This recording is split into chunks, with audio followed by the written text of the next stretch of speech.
Hi everyone, అందరికీ నమస్కారం. ముందుగా వీడియోలోకి వెళ్ళే ముందు మంచి హెల్త్ రిలేటెడ్ ఇన్ఫర్మేషన్ కోసం మన ఛానల్ని సబ్స్క్రైబ్ చేసుకుని మీకేమైనా డౌట్స్ ఉంటే కామెంట్ సెక్షన్లో కామెంట్ చేయండి. వీడియోని స్కిప్ చేయకుండా ఎండ్ వరకు చూడండి. ఈరోజు వీడియోలో ప్యాంటోసిడ్ డిఎస్ఆర్ ట్యాబ్లెట్ గురించి మాట్లాడుకుందాం. మెయిన్గా ఈ ట్యాబ్లెట్ అనేది మనకి గ్యాస్ట్రిక్ ప్రాబ్లమ్స్ని తగ్గించడానికి, అసిడిటీని తగ్గించడానికి ఉపయోగిస్తూ ఉంటాము. నెక్స్ట్ వచ్చేసి కాంపోజిషన్ ఆఫ్ ప్యాంటోసిడ్ డిఎస్ఆర్. ఈ ట్యాబ్లెట్లో 2 డ్రగ్స్ ఉంటాయి. ఫస్ట్ వన్ వచ్చేసి ప్యాంటాప్రోజోల్ 40 mg. ఇది మనకి ఏ విధంగా సహాయపడుతుందంటే మన స్టమక్లో ఎక్కువగా యాసిడ్స్ అనేవి రిలీజ్ అవ్వకుండా చేస్తుంది. ప్రోటాన్ పంప్ ఇన్హిబిటర్ని స్టాప్ చేస్తుంది. దీనివల్ల మనకి ఎక్సెస్ స్టమక్ యాసిడ్స్ అనేవి రిలీజ్ అవ్వకుండా ఉంటాయి. నెక్స్ట్ వన్ వచ్చేసి డొంపెరడోన్ 30 mg. ఇది మనకి ఏ విధంగా సహాయపడుతుందంటే మనకి వామిటింగ్ సెన్సేషన్స్ రాకుండా, నజియా రాకుండా కాపాడుతుంది. దానివల్ల మనకి స్టమక్లోని ఫుడ్ అనేది మంచిగా డైజెస్ట్ అవుతుంది. స్టమక్ పెయిన్స్ ఏం రాకుండా ఉంటాయి. డొంపెరడోన్ అనేది ఈ విధంగా సహాయపడుతుంది. నెక్స్ట్ వచ్చేసి ఉపయోగాలు. ప్యాంటోసిడ్ డిఎస్ఆర్ టాబ్లెట్ యొక్క ఉపయోగాలు, యూజెస్. మెయిన్గా ఈ టాబ్లెట్ అనేది, ఈ క్యాప్సూల్ అనేది మన జీర్ణాశయంలో అవ్వవలసిన యాసిడ్ లెవెల్స్ కంటే ఎక్కువగా యాసిడ్స్ని రిలీజ్ అవ్వకుండా చేస్తుంది. ఈ క్యాప్సూల్ తీసుకోవడం వల్ల యాసిడ్స్ అనేవి ఎక్కువగా రిలీజ్ అవ్వకుండా ఉంటాయి. మన జీర్ణాశయంలో యాసిడ్స్ ఎక్కువగా రిలీజ్ అవ్వడం వల్ల మనం ఫేస్ చేసే కొన్ని ముఖ్యమైన ప్రాబ్లమ్స్ ఏంటో ఇప్పుడు చూద్దాం. ఫస్ట్ వన్ వచ్చేసి GERDC అంటే గ్యాస్ట్రో ఈసోఫాగల్ రిఫ్లెక్స్ డిసీజ్. దీనిని యాసిడ్ రిఫ్లెక్స్ అని కూడా అంటారు. దీని వలన మన కడుపులో ఉండవలసిన యాసిడ్స్ అనేవి గొంతు వరకు రావడం, మనకి చెమటలు పట్టినట్టుగా అనిపిస్తూ ఉంటుంది ఎక్కువగా.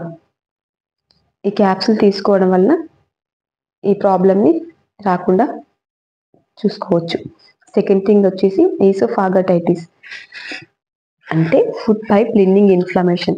అంటే మనం ఫుడ్ తీసుకునే పైప్ అనేది ఇన్ఫ్లమేషన్ అంటే వాపు వస్తుంది. దానివల్ల మనకి ఫుడ్ అనేది మింగడానికి చాలా ఇబ్బందిగా అనిపిస్తూ ఉంటుంది. ఈ ప్రాబ్లమ్ని మనం ఈసోఫాగిటిస్ అంటాము. థర్డ్ వన్ వచ్చేసి మనకు మెయిన్ ఇష్యూ ఏంటంటే హార్ట్ బర్న్, గుండెలో మంటగా అనిపిస్తూ ఉంటుంది. ఈ క్యాప్సూల్ తీసుకోవడం వలన ఈ క్యాప్సూల్ మనకి హార్ట్ బర్న్కి చాలా బాగా ఉపయోగపడుతుంది.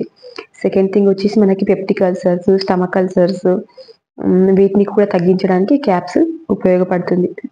అల్సర్ మీన్స్ మన స్టమక్లో గాయం, పుండు అంటారు కదా, అలా వాల్స్ అనేవి, స్టమక్ వాల్స్ అనేవి అల్సర్ వలన, యాసిడ్స్ వలన దెబ్బతిన్నప్పుడు మనకి అల్సర్ అనేది ఫామ్ అవుతుంది.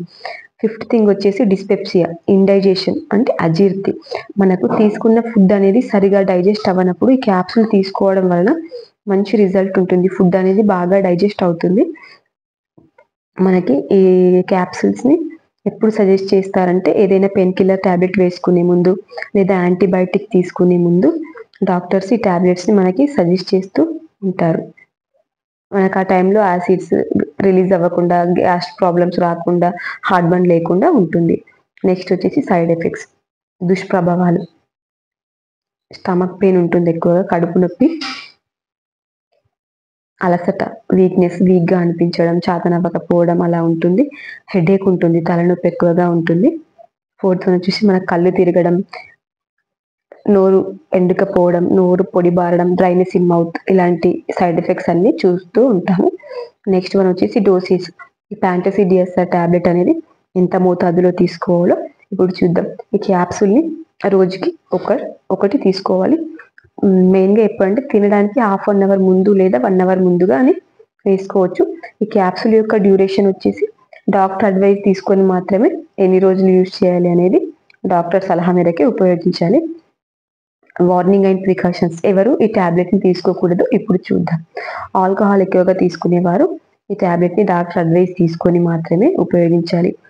ఇంకా కిడ్నీ మరియు లివర్ ప్రాబ్లమ్స్ ఉన్న వాళ్ళు కూడా డాక్టర్ అడ్వైస్ తీసుకొని మాత్రమే ఈ టాబ్లెట్ని ఉపయోగించాలి. ప్రెగ్నెన్సీ వాళ్ళు, బ్రెస్ట్ ఫీడింగ్ మదర్స్, మనం ఎవరైనా ప్రెగ్నెన్సీ కోసం ప్లాన్ చేస్తున్న వాళ్ళు కూడా డాక్టర్ అడ్వైస్ తీసుకొని మాత్రమే ఈ టాబ్లెట్ని ఉపయోగించాల్సి ఉంటుంది. నెక్స్ట్ వచ్చేసి కాంట్రా ఇండికేషన్స్. ఏ టాబ్లెట్తో కలిపి ఈ ప్యాంటోసి డిఎస్ఆర్ టాబ్లెట్ని తీసుకోకూడదు ఇప్పుడు చూద్దాం.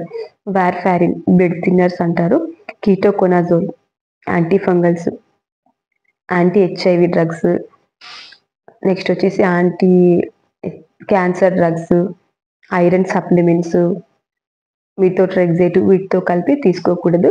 ఈ వీడియో కనుక మీకు నచ్చినట్లయితే మన ఛానల్ని సబ్స్క్రైబ్ చేసుకోండి. ఏమైనా డౌట్స్ ఉంటే కింద కామెంట్ సెక్షన్లో కామెంట్ చేయండి. ఈ వీడియోని లైక్ చేయండి. ఎవరికైనా అవసరం ఉంటే షేర్ చేయండి. Thank you.